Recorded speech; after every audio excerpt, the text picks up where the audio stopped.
Bien, bueno, seguimos. Estamos en poder tributario originario y poder tributario delegado. Este tampoco es algo que me quite el sueño, que lo sepan, porque es bastante teórico, bastante ambiguo. La verdad que ponerse a discutir esto es como discutir el sexo de los ángeles, no tiene mucho sentido.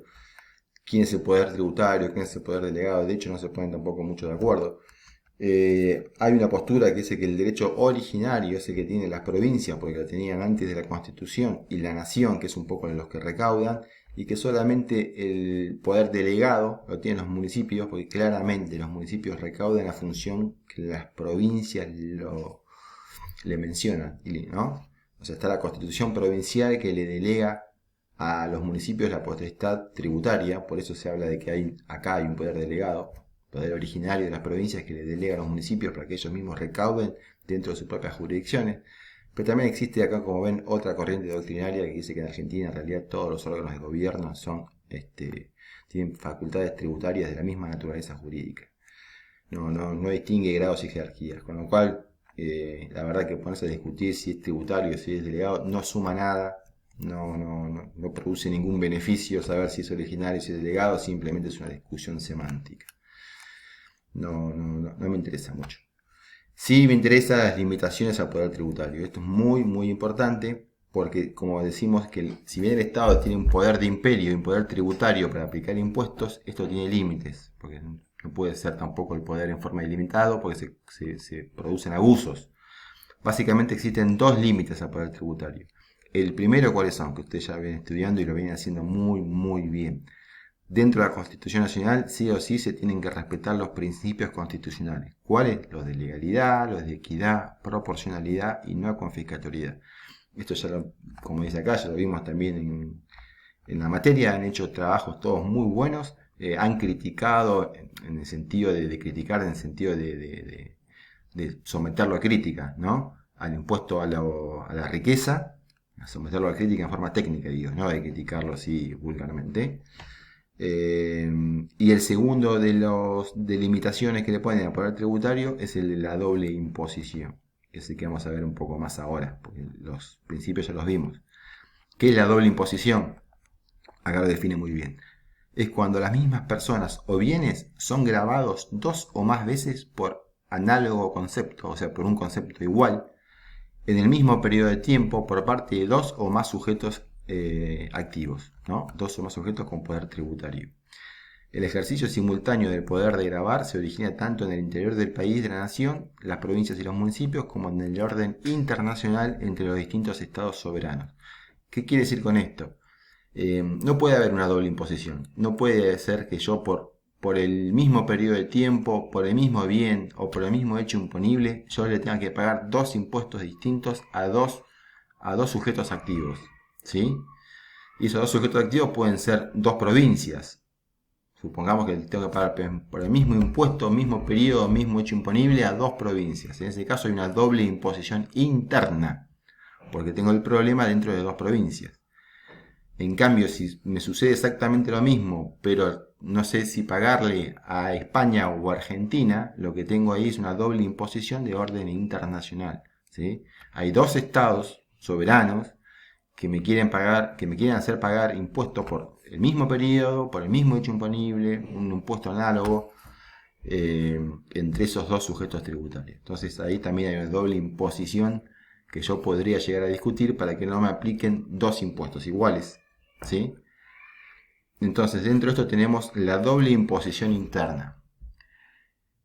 Dice, este problema se presenta comúnmente en los estados de organización federal, que es como el nuestro, en el que se generan conflictos derivados del ejercicio del poder tributario por parte de la nación, las provincias y los municipios. ¿Sí? Puede haber que un impuesto determinado me lo quieran cobrar nación y provincia, me lo puedan querer cobrar dos provincias, o dos municipios, o municipio y provincia. ¿Sí? Cuestión, en todo se da doble imposición interna, porque hay dos sujetos activos que me quieren hacer pagar un impuesto análogo o igual o muy parecido a otro por el mismo periodo de tiempo, por el mismo hecho imponible. Entonces yo ahí puedo manifestar que se me está queriendo hacer justamente una doble imposición, y como esto es un límite al poder tributario, los jueces me tendrían que hacer al lugar el reclamo.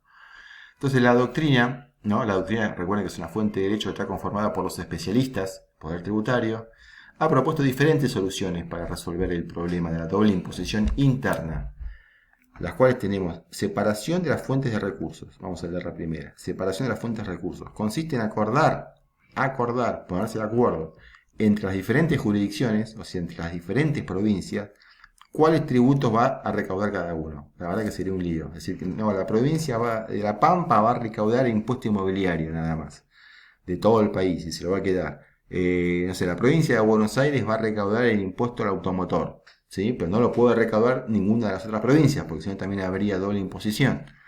Ingresos brutos lo va a recaudar y así, o sea, diferenciarse por impuestos, con lo cual sería un lío, porque algunos impuestos producen mejor recaudación que otros, y la verdad que sería muy difícil. Esto nada, no tiene aplicación práctica, es simplemente una teoría. No conozco ningún caso en que se haya llegado con esta solución a resolver la problemática de la doble imposición interna. Sí, con este, impuestos de coparticipación, que es el que utilizamos nosotros. Se trata de establecer, por acuerdo entre las jurisdicciones, o sea, hay un acuerdo entre las provincias y nación, que el tributo sea recaudado por una de ellas y reparta el producido a las restantes por algún procedimiento de atribución también acordado. Este es los porcentajes que yo le dije, ¿no? De códigos únicos de distribución, el CUD. Cada provincia va a tener un porcentaje en el cual se le va a ir atribuyendo a cada provincia de acuerdo a todo lo que produce la nación, se va distribuyendo en cada una de las provincias y en la ciudad de Buenos Aires. Dice, este es el sistema adoptado en nuestro país para los impuestos que recauda la nación y coparticipa con las provincias y el gobierno de la ciudad de Buenos Aires, como dice acá. Según los parámetros establecidos por la ley de... existe una ley de coparticipación federal. La googlean si quieren, la pueden leer y ahí va a explicar cómo se distribuye, cuáles son los porcentajes de cada provincia. ¿Sí? Pues sí. Si curiosos lo quieren leer un viernes a la noche, bueno, ahí tienen. Googlean ley de coparticipación federal y explica cómo se coparticipan las diferentes provincias lo que recauda la nación. También responde este procedimiento a lo que se llama el convenio multilateral. Esto lo van a ver en Tributario 2. Va a ver cómo se liquida esto, que esto básicamente es un convenio multilateral, porque es un convenio que adoptan todas las provincias, en el cual un órgano solo, o sea, sí, se llama, tiene un nombre, ahora no lo recuerdo, dentro del convenio multilateral hay una especie de agente, que va a ser el que recauda todos los ingresos brutos de todas las provincias, y después lo redistribuye en base a coeficientes también, ¿sí? ¿Esto qué es? Porque el ingresos brutos es un impuesto difícil de cobrar en el sentido de no saber bien a qué provincia le corresponde. Supongamos que tenemos una empresa que tiene una fábrica en una provincia, locales de venta en otras provincias, y no sé, y tiene personal que se ocupa de hacer marketing en otra provincia. Obviamente que la provincia donde tiene las ventas va a estar todas las ventas de la empresa ahí, ¿no? Y va a ser sobre la que pagaría en principio impuestos. Pero las demás provincias que tienen la fábrica, o la otra provincia que tiene el departamento de marketing, también son partes del negocio, pero al no facturar, el marketing no factura, y al no facturar tampoco la fábrica, no recibirían ningún impuesto de ingresos brutos. Solamente recibiría la provincia que tiene los locales. Entonces, para que sea considerado esto, por medio de también coeficientes, se le aplica un coeficiente a cada una de las provincias donde, si bien ahí no hay ventas, porque los locales están en otra provincia, también van a recibir parte del impuesto a los ingresos brutos que se recaude, ¿sí? Se recauda por medio de un agente y con el convenio multilateral se redistribuyen a las demás provincias. Después existe otra forma también que se llama suplementos o adicionales impositivos. Dice, consiste en una jurisdicción recauda un suplemento o adicional sobre otro impuesto recaudado. Por ejemplo, el gobierno federal. Esta propuesta de solución quiso ser utilizada para sustituir el impuesto sobre los ingresos brutos por un adicional sobre el IVA, ¿sí? Acá lo que se quiso hacer es, bueno, en lugar de haber un impuesto a los ingresos brutos y un IVA del 21%, ¿por qué no cobramos un IVA del 25%? Y esa diferencia de 4 puntos porcentuales entre 21 y 25, que sean ingresos brutos y que se distribuyen a la provincia que le corresponde. La verdad que también es bastante complicado. Sí lo he visto en tasas. En tasas como un adicional, qué sé yo, supongamos en el de la luz o en el del gas. Ahí hay tasas municipales que están como un adicional al consumo. Eso sí lo he visto, ¿sí? Y después dice concesión de créditos o deducciones por el impuesto pagado en otras jurisdicciones. Crédito, impuesto o tax credit. Esto es el impuesto que yo pagué en una jurisdicción determinada y a su vez tengo que pagar un monto similar por una misma base imponible en otra jurisdicción o en otra provincia, que me tomen lo que yo ya pagué en la otra provincia como un pago a cuenta. Entonces en esta provincia pago solamente la diferencia. Supongamos que en la primera provincia ya pagué sobre un determinado hecho 8 pesos y la otra provincia por esa misma venta me quiere cobrar, o sea, 12 pesos o 9 pesos, yo a esta provincia le voy a dar uno solo, porque 8 ya los pagué. Tomámelo como un credit tax o como un crédito de impuesto, lo que yo ya pagué en otra provincia, ¿sí? También sería bastante un lío, porque hay que ver cuál provincia es la que se queda con el pagado y cuál otra provincia es la que se queda con la diferencia, con el credit tax. Nada, la que mejor funciona es la del régimen de coparticipación, ¿sí? Que es el inciso B. Bien, y finalmente doble imposición internacional. Acá tenemos qué es lo que pasa cuando dos países me quieren cobrar, porque generalmente es Argentina y otro país más.